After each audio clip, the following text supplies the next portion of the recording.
Your cheap gift embarrasses us." The words came from my own son, Eric. I turned 70 that evening beneath soft golden lights, surrounded by laughter I'd paid for.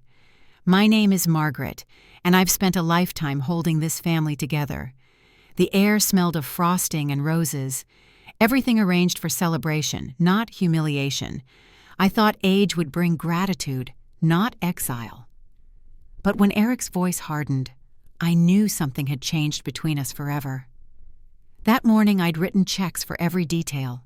The hall, the catering, the flowers. I'd told myself money could still buy belonging. When I saw my grandchildren smiling across the room, it felt worth it. Their laughter echoed through the hall like a song from simpler years, when Eric still looked up to me. I watched him move between guests, proud and rehearsed, shaking hands as if I were just another name on a donor list. The scent of frosting lingered as the manager took the microphone. "The person who paid for everything," he said, "has just canceled the event." The crowd fell silent. My hands trembled. I looked toward my son. He stood motionless, eyes on me, smiling like someone who'd already rehearsed my disappearance. "Why would you do this?" I whispered. He shrugged. "Your gift embarrassed us." "I don't understand." "You never do," he said, turning away. Each word scraped at my chest. I had bought the cake, the champagne, even the silver candles that now looked like mockery under the bright chandeliers. A few guests stared at the floor, pretending not to hear. One of Eric's colleagues cleared his throat. The humiliation was complete, public, deliberate, and precise. The manager, red-faced and apologetic, handed me a folded receipt. "Ma'am, I'm sorry, but the account holder requested all charges reversed. It's policy." I looked down at the paper. The ink bled slightly under the sweat from my palm. My name was there, under payment canceled. The handwriting wasn't mine. I took a slow breath. "Thank you," I said softly, though it burned to speak. My voice echoed through the quiet hall. No one met my eyes. I turned toward the exit, heels clicking against the marble floor like a metronome, marking the end of something sacred. My heart beat faster than it had in years. Outside, the night air was cool. Streetlights flickered across parked cars. I could still hear faint music leaking from the hall. For a moment I stood on the curb, clutching the canceled receipt like evidence that I existed. My pension check had funded this entire evening. Now it was gone, just another transaction erased. A few guests passed by, whispering, avoiding me as if betrayal were contagious. I watched their shadows stretch across the pavement. It struck me then. I had financed my own humiliation. The son I raised, the man I once trusted to handle my finances when arthritis made writing painful, had used my generosity to push me out of my own life. At 9:30 that night, as the venue lights dimmed, I walked away from the celebration I had built. My purse was lighter, my dignity thinner, but I carried one thing he could not cancel: the memory of every dollar, every favor, every time I said yes when I should have said no. That debt would be repaid, one way or another. He smiled as if erasing me was nothing. All those decorations ended up in trash bags. I stood at the window the next morning, watching them piled by the gate, bright ribbons and deflated balloons smothered in black plastic. The smell of old frosting hung in the air. It felt like a funeral for a memory no one cared to keep. The house was quiet, too quiet, the kind of silence that doesn't just mean peace. It means absence. I'd turned 70 only a day ago, and already it felt like I'd outlived my place in my own family.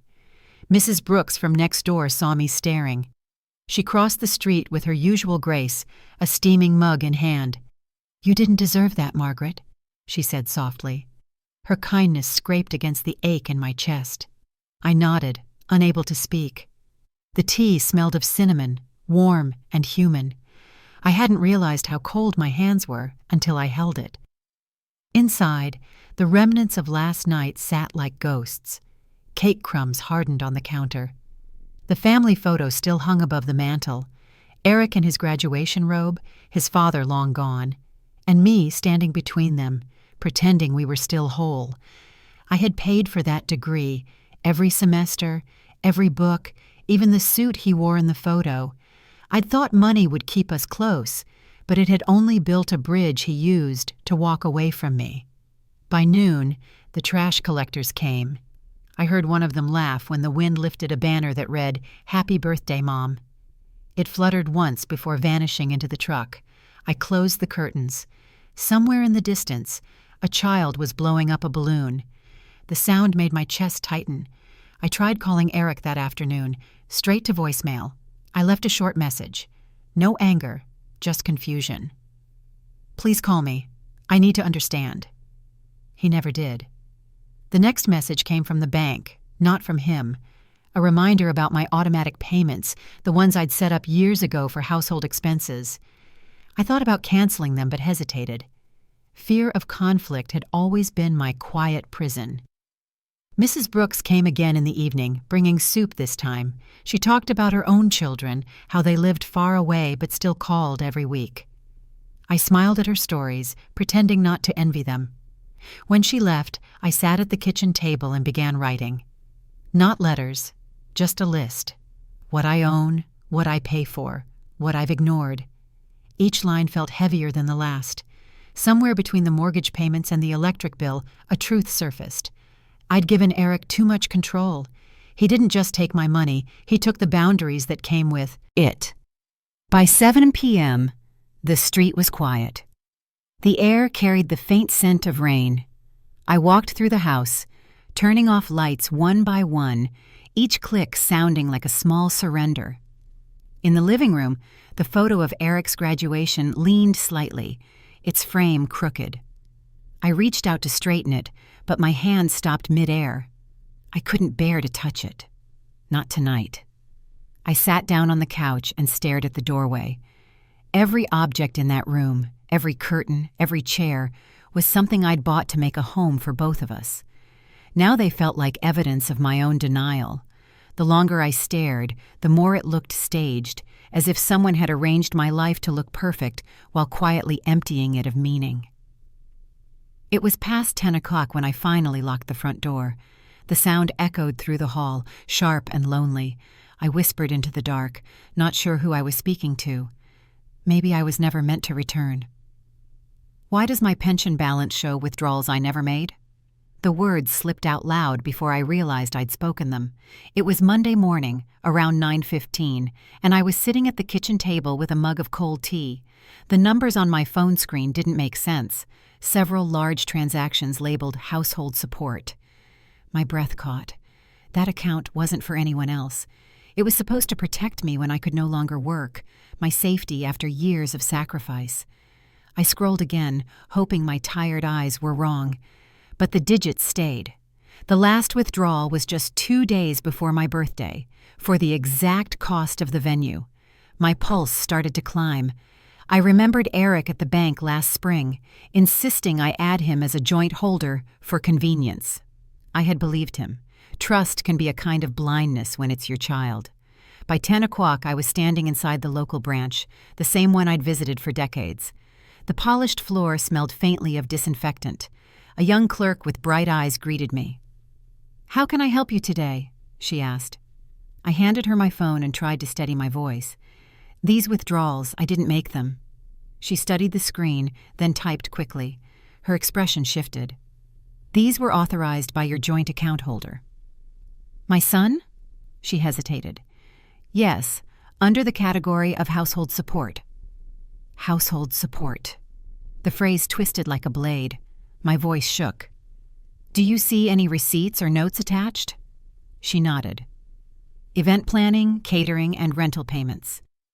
The sound around me blurred. The printer hum, the faint tapping of keyboards. All I could hear was my son's voice from that night, cold and proud. "Your cheap gift embarrasses us." I asked for printed statements. The clerk hesitated, lowering her tone. "Are you comfortable receiving them here?" I forced a nod. She slid the papers across the counter, her hand trembling slightly. "I shouldn't say this, but you might want to review the last 6 months, too." The pages felt heavy. Each line carried betrayal measured in dollars, 3 withdrawals a month, each one larger than the last. The total was enough to buy a small car, or pay half a year of my rent. My chest tightened. For years I had budgeted carefully, keeping my spending modest to save for emergencies. Now I realized the emergency was my own son. The clerk spoke gently. "You can request to separate the accounts, but he'll be notified." I nodded again. "Do it." My voice didn't sound like mine anymore. Outside, the noon sun glared off the bank's glass doors. I stood on the sidewalk holding the statements, the ink catching the light. I'd spent a lifetime earning every penny, long hours at the clinic, extra shifts, quiet savings plans, all of it so my family would never struggle the way I did. I thought giving was love. I never imagined it could become a weapon. Back home, I spread the papers across the table beside my ledger. My handwriting filled older pages, bills, grocery lists, the tiny notes of a woman who believed in order. I wrote next to the latest entry, "Stolen without shame." The tea beside me had gone cold again, its surface rippling faintly from the draft through the window. I called Eric once more. No answer. The voicemail beeped. "We need to talk," I said, then paused. "No, I need to understand." I hung up. For a long moment, I sat there, staring at the neat rows of numbers. Each withdrawal was like a small cut. The realization hurt deeper than any insult at that party. My son hadn't just humiliated me, he'd taken from me. Quietly, systematically. By 3:30, I made my choice. I gathered the statements, placed them in a folder, and reached for the phone book. The lawyer's number was still marked with a yellow tab from years ago when I'd once helped a friend settle her estate. My hand trembled as I dialed. A calm voice answered. "Good afternoon, Hayes and Martin Legal. How may I help you?" "Yes," I said slowly. "I need to speak with someone about financial misuse within a family." There was a pause. "We can schedule you for tomorrow morning, 10 o'clock. "Tomorrow's fine," I whispered. "Thank you." When I hung up, the house felt smaller but sharper, as if the walls were listening. I folded the papers neatly and slipped them into my bag. For the first time, I wasn't afraid of confrontation. I was afraid of silence. For the first time, I called a lawyer. "You signed power of attorney 3 years ago." The words didn't make sense at first. I sat across the desk, clutching my handbag, trying to remember when that could have happened. The lawyer, Mr. Hayes, looked at me with the kind of practiced calm people use when delivering bad news. 3 years ago, he repeated, sliding a brown envelope toward me. His office smelled faintly of old paper and Polish. I watched the pen on his desk roll slightly before stopping against a folder. "I never signed anything like that," I said quietly. He nodded. "You did. It gives your son authority over your accounts and property, limited to your welfare, at least on paper." I leaned forward. It was supposed to be for medical use in case something happened. He sighed. "That clause is there, yes, but it's broad. It covers all financial decisions under the banner of well-being. He can access funds, sell assets, even redirect income streams if he argues it benefits you." I stared at the signature. My name in black ink, written with my favorite fountain pen. The pen Eric had gifted me for Mother's Day that year. He'd said, "You deserve something elegant." I remember signing a few hospital consent forms that day. He had rushed me, saying there were so many papers to fill out for insurance. I hadn't read everything. I just trusted him. Trust, I realized, had become my downfall. Mr. Hayes flipped another page. "The law presumes intent, unless there's evidence of fraud or coercion. Revoking this will require proof of abuse or mismanagement. That means receipts, statements, any irregularities you can find." I asked, "And if I can't?" "Then he keeps control." The clock on the wall showed 11:40 a.m. I'd been sitting there for almost an hour, but it felt like I'd aged 10 years. My voice came out low. I thought I was protecting myself. "Most parents do," he said gently. "They think it's an act of love." He pushed the brown envelope toward me. "Start documenting. Every withdrawal, every asset sold. Keep records in a safe place. If he's abusing this power, it will show. I nodded. He's already sold things. I found receipts with my name forged. His eyebrows lifted. Then you already have your first piece of evidence. I reached for the papers, and the texture of the paper felt like sand against my skin. I tucked them into my purse. The weight of that envelope seemed heavier than my guilt, heavier than anything I'd carried before. As I stood to leave, he added softly, "Be careful. Don't alert him until you're ready." Outside, the afternoon sun glared against the car windshields. I sat in the parking lot for a long time, envelope in my lap, staring at the sky that looked too calm for what I'd just learned. I remembered Eric as a boy, his small hand holding mine at the grocery store, his voice asking if we could buy the good cereal this time. I'd always said yes. Always. Now I understood how easily yes could turn into a trap. By 2:00, I was back home. The house smelled faintly of lavender from the candle I'd left burning that morning. I placed the envelope inside my sewing box, beneath layers of fabric and thread. That box had always been where I stored small, fragile things, buttons, keepsakes, tiny bits of order in a life that had lost its shape. I whispered into the quiet room, "I'll get it all back." Then I looked down at my hands. The same hands that once held him close had now signed away everything I owned. I traced my name again on the copy he'd left behind, the way he might have guided my pen that day. He had turned my name into his password. His drawer was locked, but the key was under his ego. I had waited until the house fell quiet, around 8 in the morning, just after I heard his car leave the driveway. The silence after the engine faded was sharp. I stood in the hallway, hands cold, staring at his study door. It used to be my late husband's room before Eric claimed it for himself, calling it the office.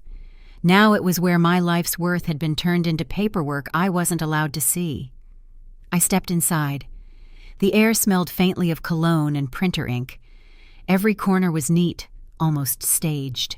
The desk gleamed, the shelves arranged by color, and the small lock drawer sat in the center like a secret, laughing at me. My pulse pounded as I ran my fingers under the edges, searching. It didn't take long.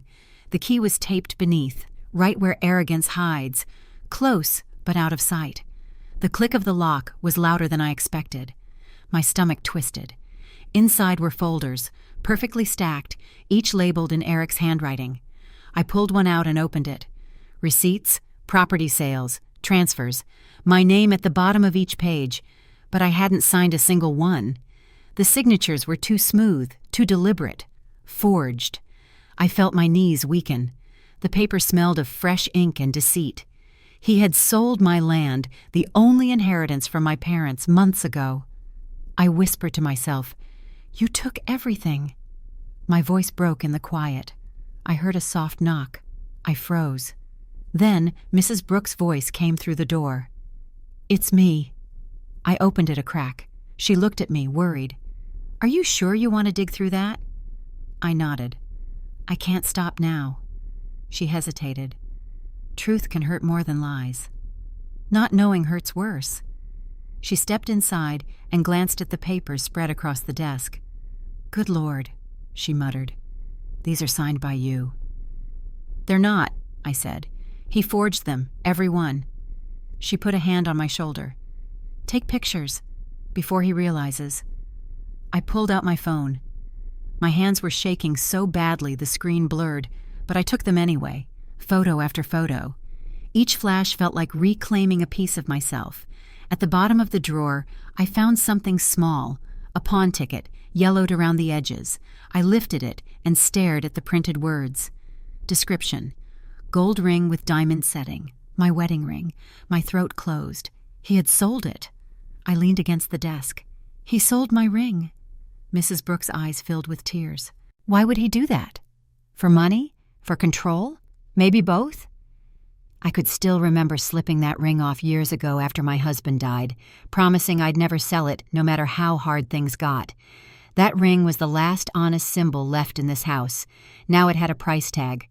The folder's last page showed a transfer marked household investment. He'd turned betrayal into a business transaction. By 10 o'clock a.m., my hands smelled of paper and ink, my fingers stained from touching too much proof. I gathered every photo and sealed them in an envelope.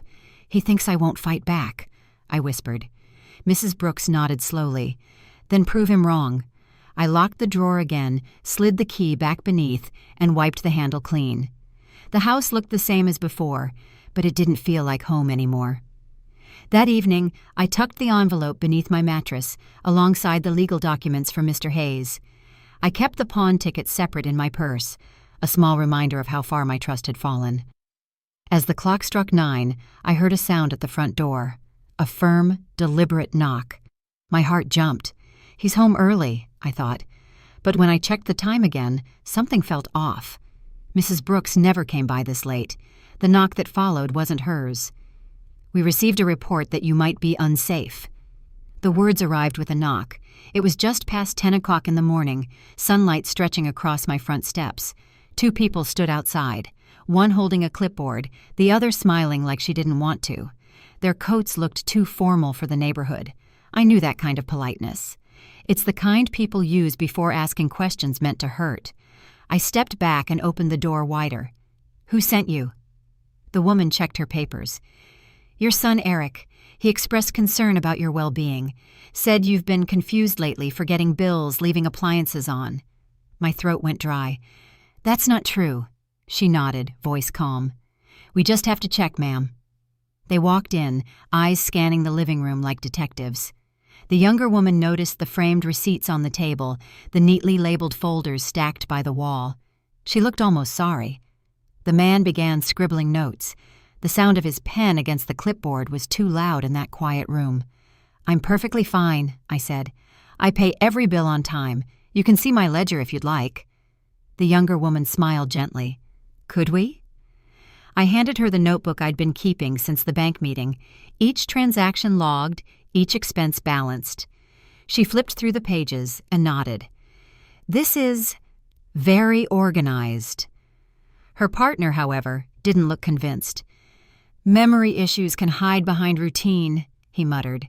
I stared at him. "My only issue is that my son wants my life on paper before I'm done living it." The young woman lowered her voice. "Do you feel safe in this house?" I paused.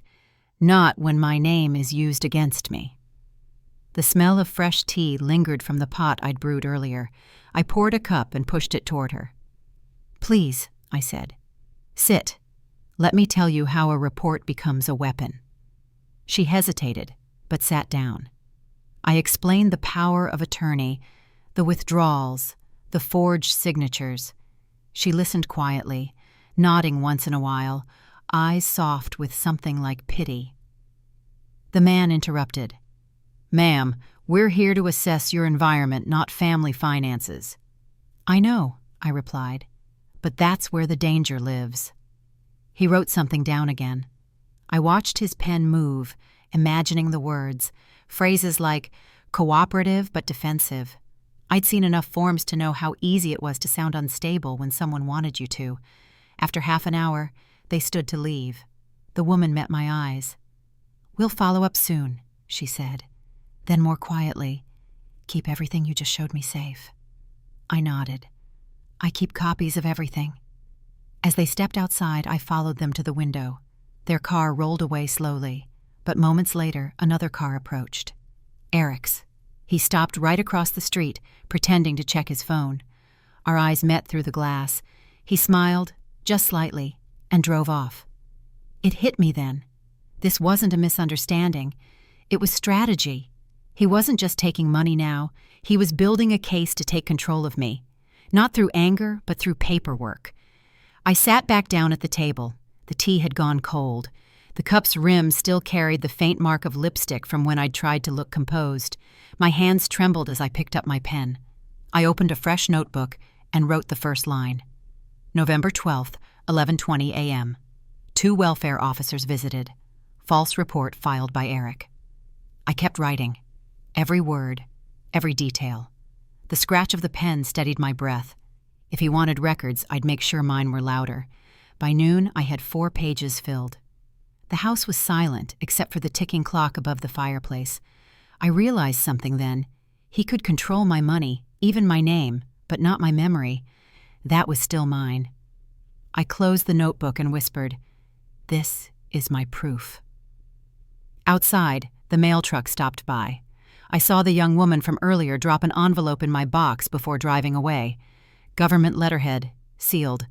I hadn't expected it so soon. The follow-up came faster than I expected. He smiled at the camera he didn't know was mine.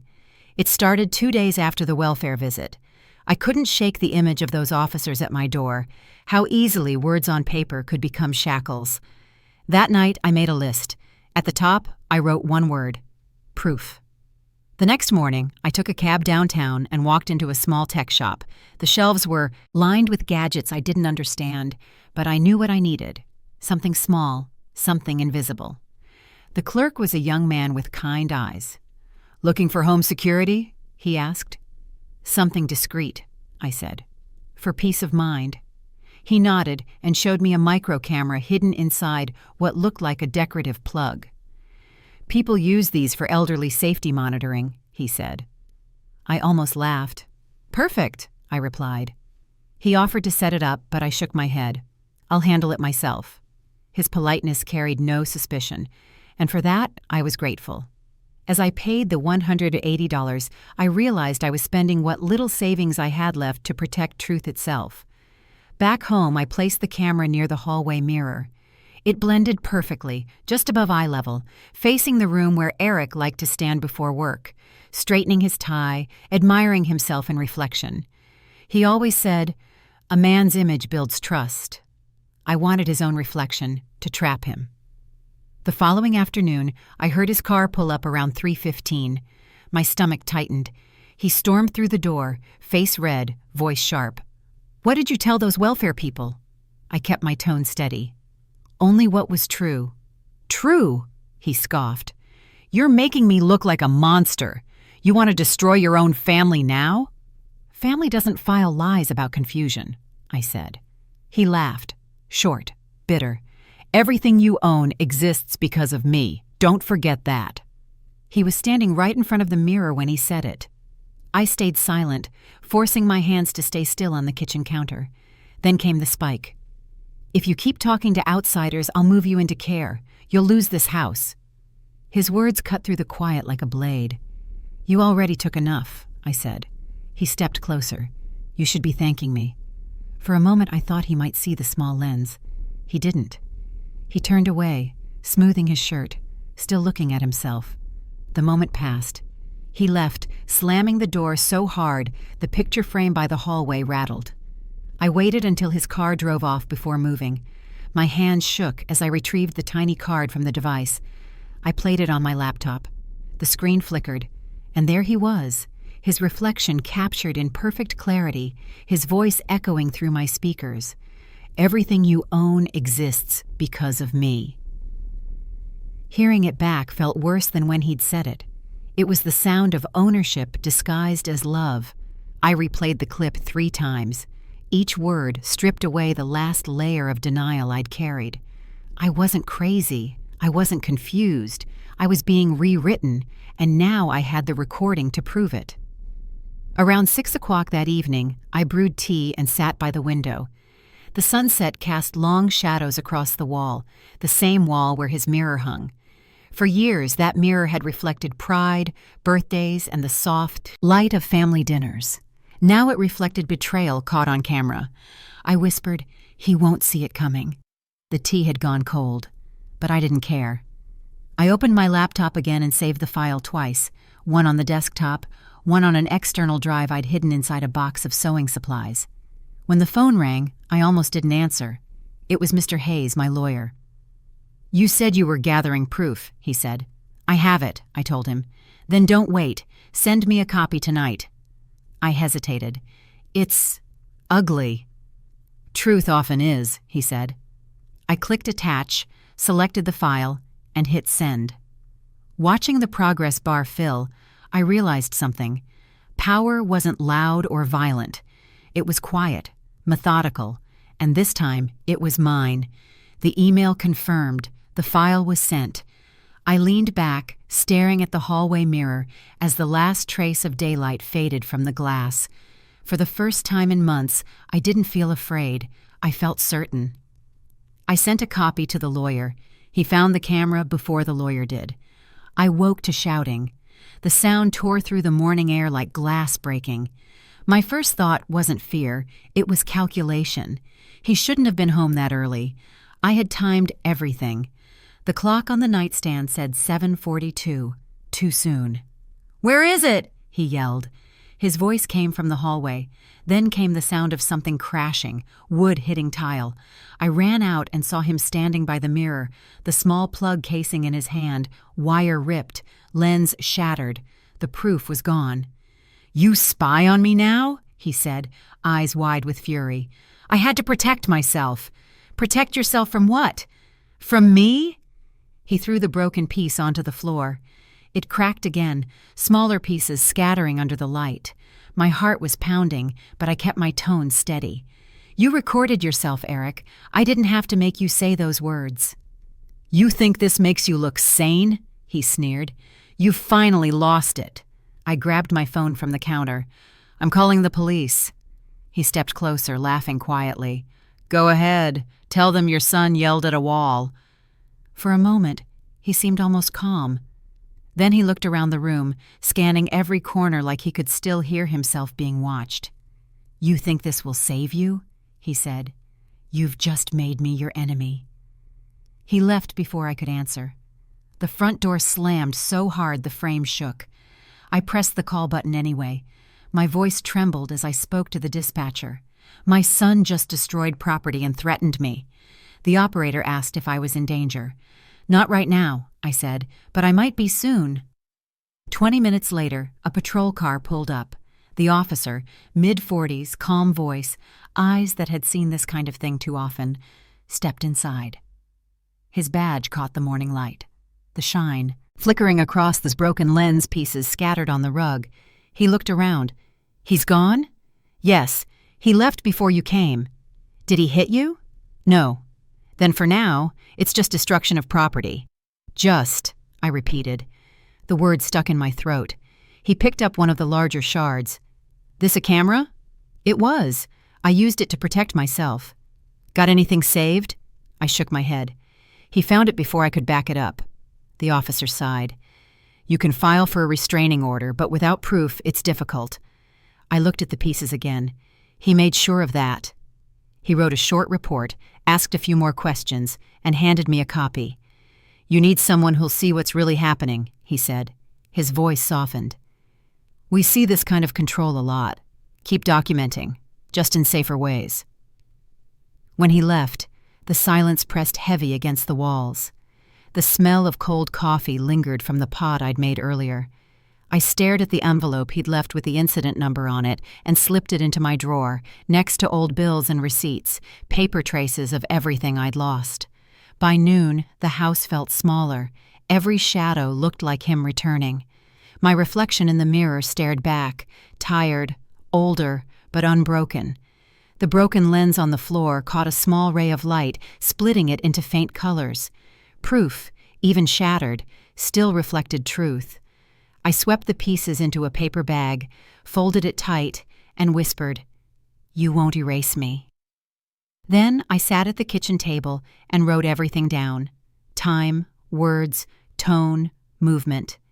If the camera couldn't speak for me, my records would. I was done being a witness. I would become evidence myself. That evening, Mrs. Brooks came by with groceries.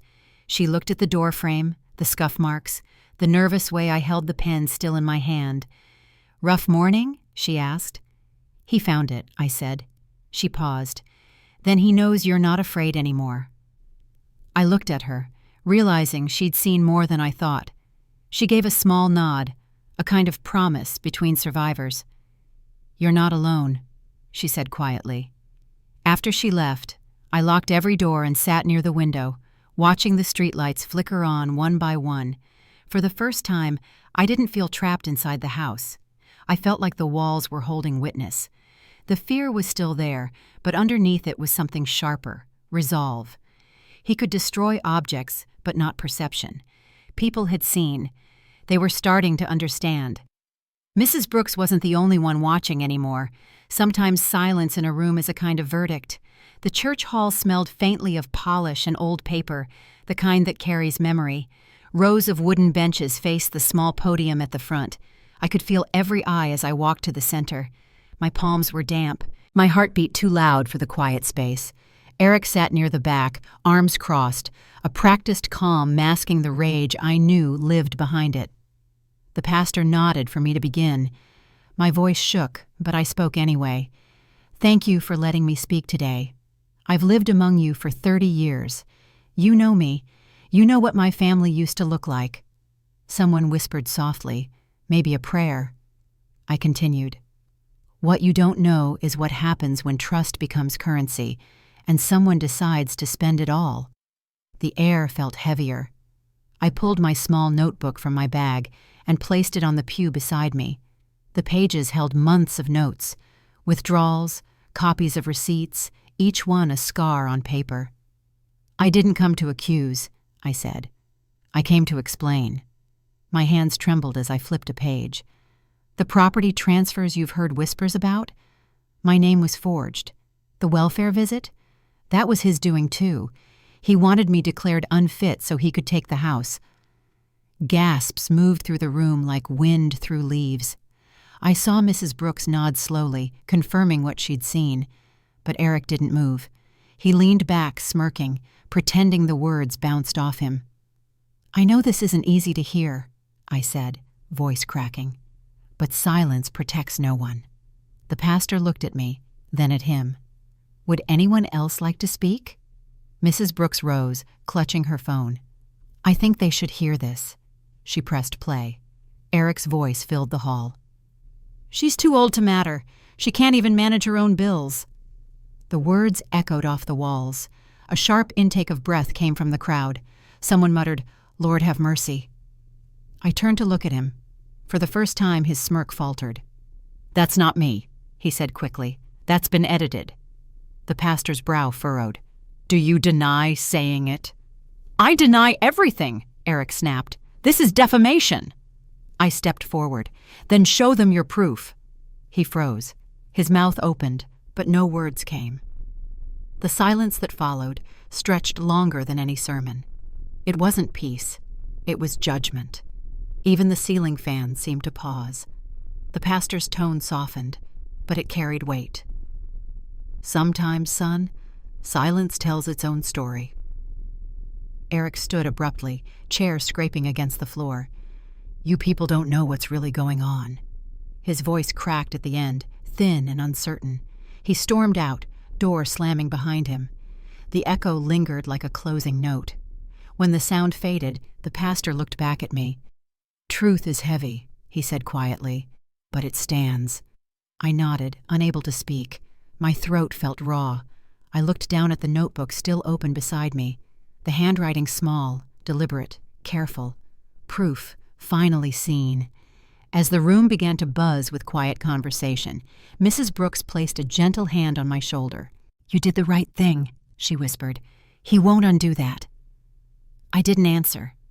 My mind drifted to the empty house waiting for me, to the stack of documents tucked inside the kitchen drawer. For the first time, they didn't feel like secrets. They felt like survival. The pastor approached again. "Stay after the meeting," he said softly. "There's more we need to discuss." The people began to file out, voices low, glances careful. The silence that remained wasn't pity, it was acknowledgement. The pastor asked me to stay after. He finally received something he couldn't throw away. The envelope sat on his desk, thick, official, sealed with weight. I imagined the sound it made when it landed, the quiet slap of justice arriving too late, but exactly on time. Inside, the letter spoke in plain language. Court summons for financial exploitation. By the time he called, his voice had lost its sharpness. "We can settle this privately," he said. I let the silence stretch until it became its own reply. He cleared his throat. "No need to make this public." "I didn't make it public," I said. "You did." The words tasted steady. For once, he had no script. He hung up first. Later that day, my lawyer, Mr. Hayes, met me at his office downtown. The building was cold, the kind of cold that smells like dust and polish. He slid a folder toward me. "It's filed," he said. "The court accepted the claim this morning. There'll be a hearing date within 10 days. I nodded. "Does he know what's coming?" "He does now," Hayes replied. "They served him in person." The thought made me breathe easier. Paper could do what words never had. It could force attention. Hayes continued, his tone even. "We'll present the recordings, the forged signatures, the withdrawals. The judge will see the intent." "What if he lies?" I asked. "He will," Hayes said. "But the documents won't." I left his office around 2:00. The courthouse stood across the street, stone and shadow, the clock above the entrance fixed at 2:15. I stood there longer than I meant to. That clock would mark the moment when everything began to tilt back toward truth. Inside, the marble floor echoed beneath my shoes. Each step felt heavier, but not from fear, from certainty. People were moving around me, clerks, lawyers, parents, but I moved like I was underwater, watching a different current. I handed my forms to the clerk at the counter. Her nails tapped as she checked them. "You're the complainant?" she asked. "Yes." She gave a short nod. "It takes courage to do this." I didn't feel brave. I felt tired. But tiredness wasn't weakness. It was history carried too long. Outside again, the air was bright. I looked down at the stamped order in my hand, the paper rough beneath my fingers. I ran my thumb across the raised seal, feeling the ridge like a pulse. That texture stayed in my skin. Proof didn't always have to shout. Sometimes it only needed to exist. When I reached home, the phone was already ringing. I let it go to voicemail, but curiosity made me play it back. His voice was unsteady this time. "I didn't mean for it to go this far," he said. "You're destroying the family name. Think about what you're doing." I sat down at the kitchen table, staring at the envelope that had started all this. "I am thinking," I whispered. I poured myself a glass of water, hands still trembling. For years, he'd controlled every detail, every check, every account, every decision.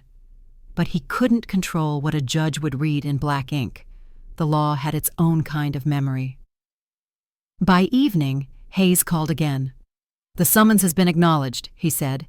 "He'll have to appear next week, and don't be surprised if he tries one last performance before then." I almost smiled. He's run out of stages.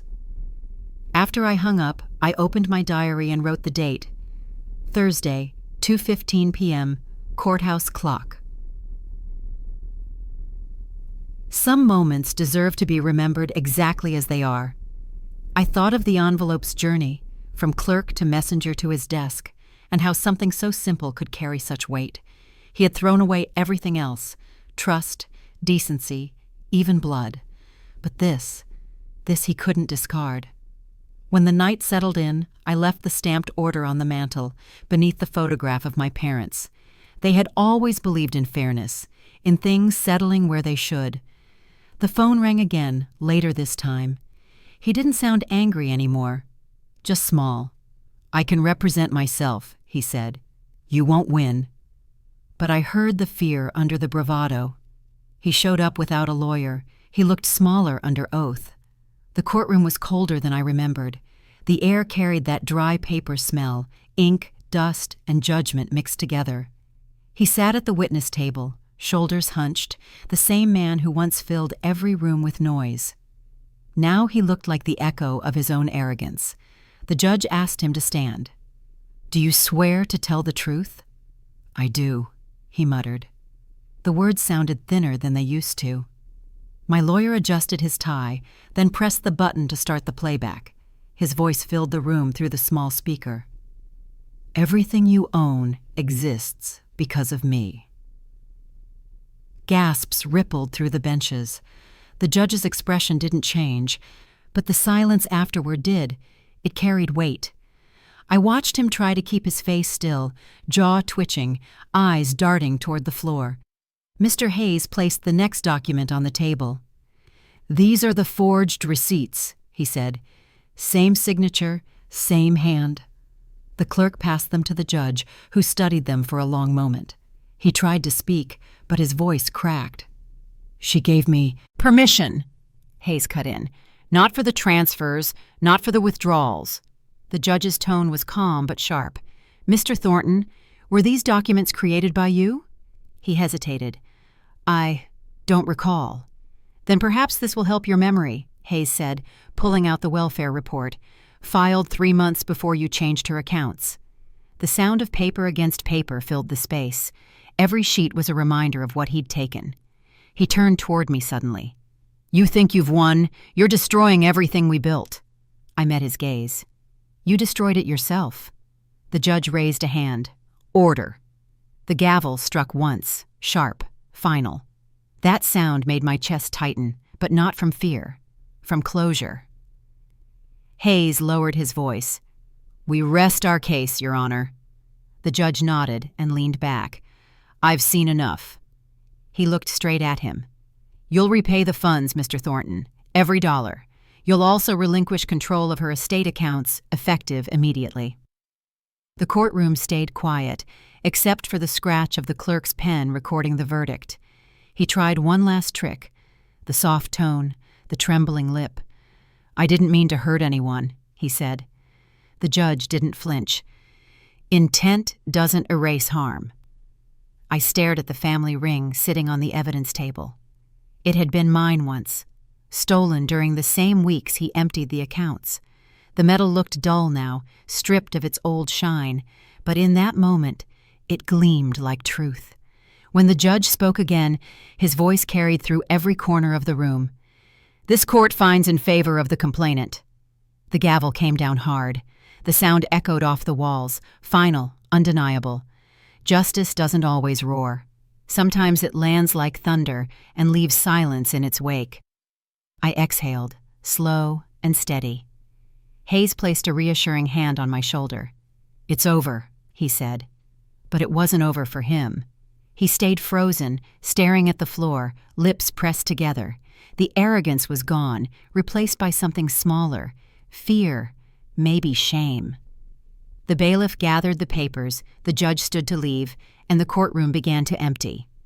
Outside, I could already hear the faint hum of traffic, life moving on. I waited for him to look up, to face what he'd done, but he never did. He wouldn't meet my eyes.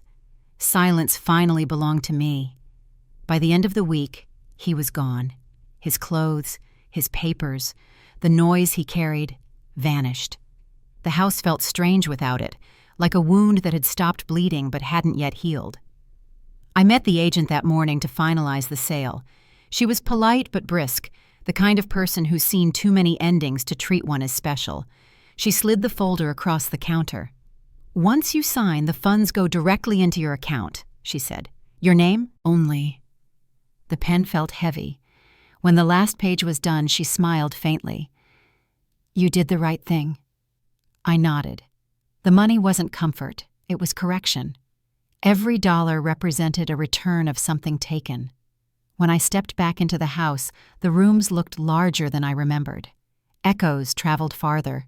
The floorboards creaked, but there was no one left to answer them. I walked from room to room, fingertips tracing the walls. The paint was still fresh from the touch-ups I'd done last week. It smelled faintly of new beginnings, but also of endings I hadn't planned for. The kitchen felt the heaviest. That's where he used to count bills aloud, where arguments disguised as discussions began. I opened the drawer where he'd kept the ledgers and saw only dust. I shut it quietly.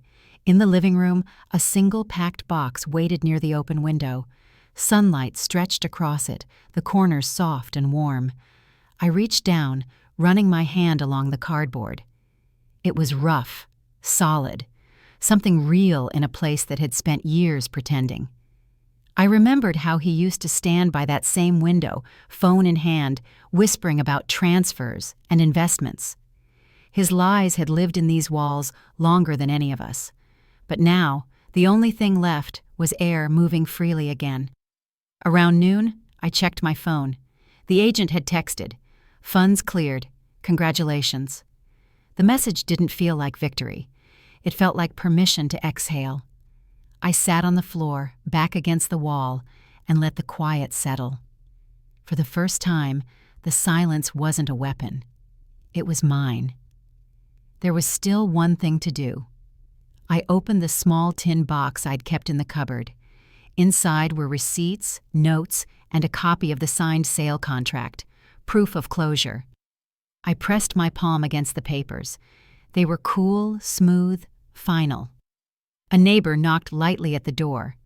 "You leaving today?" she asked. "Yes," I said. "For good." "You'll be missed." "Not by everyone," I said, half smiling. She helped me carry the last box to the car. As we walked out, she looked back once. "Hard to believe it's ending." "It had to," I replied. "Otherwise, it would have kept eating through me." When she left, I stood alone in the doorway. Every room behind me glowed pale and empty. It wasn't sadness, it was clarity. I placed the keys on the counter. For years, I had locked this door every night, guarding a space that never guarded me. This time, I didn't. I pulled the door shut gently, leaving it unlatched.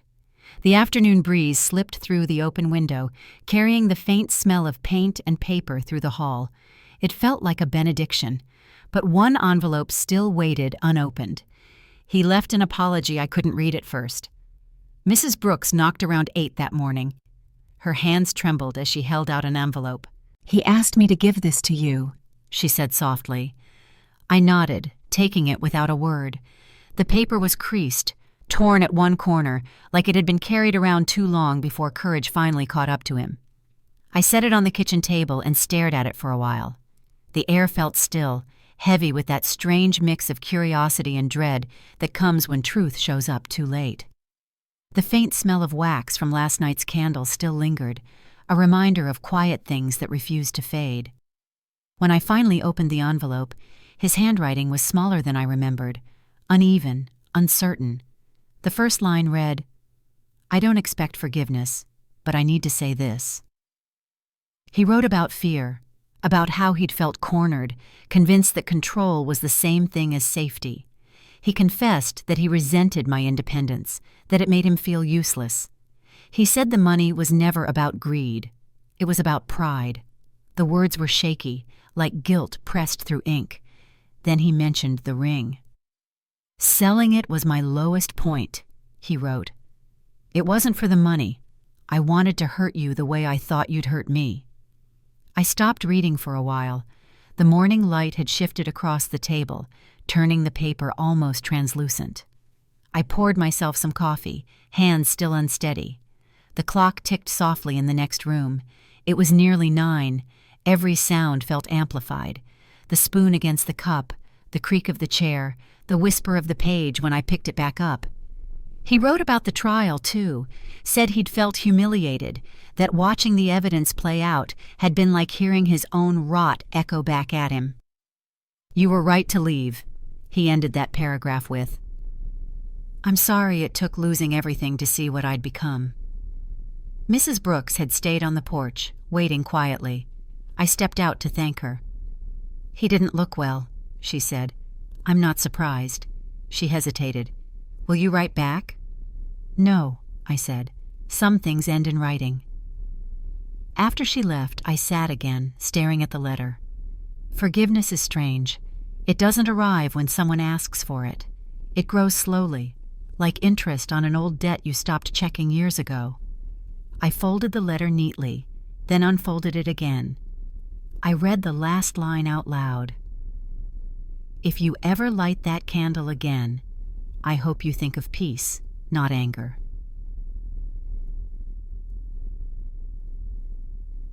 I looked at the candle on the counter, the same one that had burned during the hearing, the one that had watched me sign the sale papers. I lit it again, the small flame shaking before it steadied. He'd signed the letter simply with his name. No excuses, no promises, just acknowledgement. That was more than I ever thought he'd give. I placed the folded note beside the candle, letting the heat warm the edge of the paper. A faint curl of smoke rose, but I didn't move it away. Some debts aren't paid with money. They're settled in silence. in the choice to stop carrying what isn't yours anymore. The flame flickered once more, then grew calm, steady as breathing. The candle burned steady till morning. At 71, I light it again without trembling. The same candle sits on the table beside the donation jar, its glass holder scratched but still clear. Every Tuesday afternoon, I lead a small group at the community center. Most of them are older than 50, a few just starting to rebuild after losing everything to people they trusted. The air smells faintly of coffee and old books. The windows rattle when buses pass outside, but inside, the room feels still, like a promise that no one will interrupt us here. I strike the match, hold it steady, and touch it to the wick. The flame catches quickly, burning with a soft, even glow. I say, "You can rebuild at any age." A few heads nod. Someone whispers, "I hope so." That's when I realize I mean it more now than ever. After the sessions, we go through the basics: how to track statements, read fine print, verify signatures. I hand out sample forms, explain where to look for traps. Every time I do, I think of those forged receipts, the fake documents he'd once used to control me. It used to make me sick remembering it. Now it feels like fuel. Last month, one of the women brought a check for the Elder Support Fund. She pressed it into my hand and said, "For someone who needs it next." I went to the office that same afternoon, filled out the donation slip, and kept the small receipt inside my wallet. It's creased now from being folded too long, but I still look at it sometimes. It reminds me that what's given freely doesn't vanish, it multiplies. At around 3 each day, the sun moves through the high window and lands right across the candle. It's a small thing, but it makes the room look alive. People linger after class, asking about resources, lawyers, ways to protect what's theirs. I always tell them, documentation is defense, silence is surrender. A volunteer named Sarah helps me set up chairs. She reminds me of who I was decades ago, eager, trusting, too willing to forgive too soon. Today she asks, "Do you ever think about him?" I pause. Only when I want to measure how far I've come. She smiles. "You seem lighter these days." I am. I finally put the weight down. When the last person leaves, I collect the papers, wipe the table, and look at the flickering light again. The candle has become more than a memory. It's a record of survival. I think about that first night after the hearing, when I couldn't stop shaking as I lit it in my empty kitchen. I think about the letter, the silence, the steady flame that refused to die. Every stage of my life seems folded into this one small ritual. The community center director walks by and says, "We're closing soon, Ellen." "I'll lock up," I tell him. He nods and leaves the keys on the counter. I look around the quiet room, chairs stacked, papers in neat piles, donation jar half full. It's not wealth, but it's dignity. Earned, shared, unbreakable. I take the old receipt from my wallet and lay it beside the candle. The ink has faded, but the numbers still show. Proof that even loss can be rewritten into something solid. The clock on the wall ticks toward 6. Outside, the city hums. Cars, laughter, the evening starting again. I stay seated, letting the flame dance a little longer. I whisper, "You made it." Though I'm not sure if I'm talking to myself or the light, when I finally blow it out, I don't feel an ending, just continuation, something carried forward, steady and warm. Some lights never dim again. Did you enjoy this story? Tell me which city you're listening from. I read every comment. If the story touched you, you can support the channel with a super thanks, so I can keep bringing more stories like this every day. Your encouragement really helps. I'd love to hear your thoughts and what moments stayed with you. On the screen, you can see 2 new life stories that I highly recommend. There's more on the channel as well. Don't forget to subscribe and turn on notifications. See you in the next life story with respect and gratitude.